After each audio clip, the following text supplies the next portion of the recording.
You're listening to Soap Dirt, the latest in television entertainment news.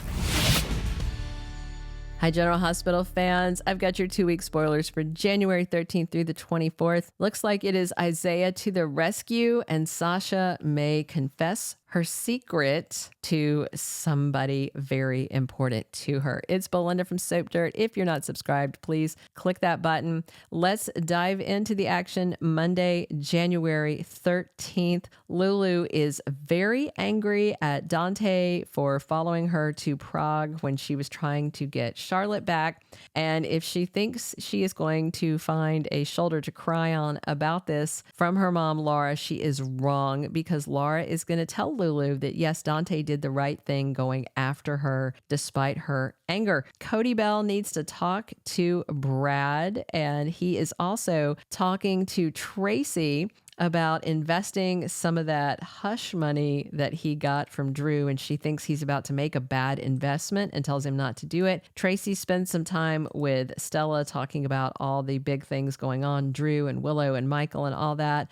Kai and Trina have some more sparks flying when they have a moment. And Isaiah and Lucas are dealing with the code blue after Michael's alarm went off because Cyrus did his digitalis thing. I suspect that Isaiah is going to save the day and administer an antidote to the digitalis rather than just assuming it is a standard cardiac arrest thing. Lucas is very worried about Isaiah's gut instinct being wrong, but Isaiah thinks if he doesn't take this drastic step, they will lose Michael anyway.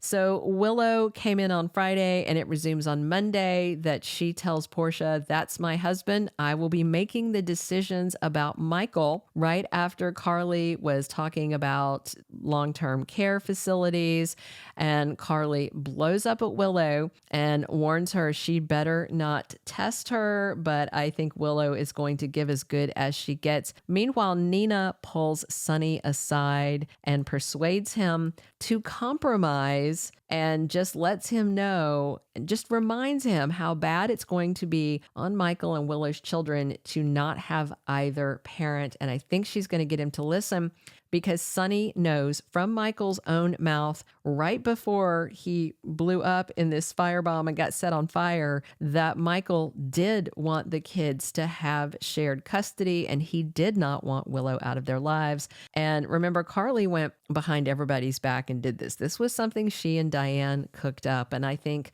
some other people are going to have issues with what she did, starting with Sonny, who I think is going to get her to back down. Tuesday, January 14th, Lulu wants Tracy's help with something, and I wonder if that's to try and find Charlotte once again. Dante catches up with Sonny and has some important info. They are talking in the chapel, and I wonder if he's going to talk to him about the bomb, since they've started investigating at the PCPD.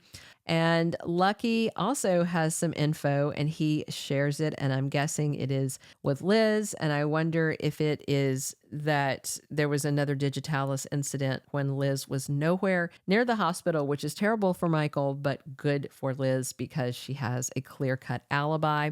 Jason shares an idea he has with Carly, and maybe it's about the bomb, maybe it's about what to do with Michael. And Nina has a visit from Drew over at her apartment and choose him a new one about screwing up her daughter's life, but he doesn't plan to stop. There is literally nothing Nina can say that is going to stop this guy. Anna is grilling a suspect, and I wonder if it is Cyrus for the Dex stabbing, since Jocelyn questions Felicia. She started questioning her on Friday. That should resume on Monday, and Felicia remembered that Cyrus's bell ringing stopped. Now, he could have just gone to Tinkle. I mean, that is valid, but if anybody else saw him heading in the same direction, that could be a way to kind of build that scenario, which is what Jack Brennan was trying to get Jocelyn to do by telling her to talk to the witnesses and build a picture of what happened that day. And speaking of Jack, Carly wants some information from him, and I wonder if it's about this bombing. That would be a very good guess.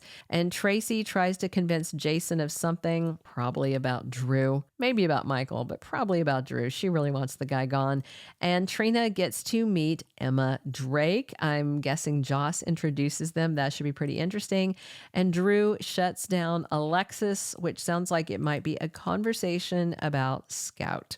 Thursday, January 16th, we have got Nina spending time with Ava and really opening up to her.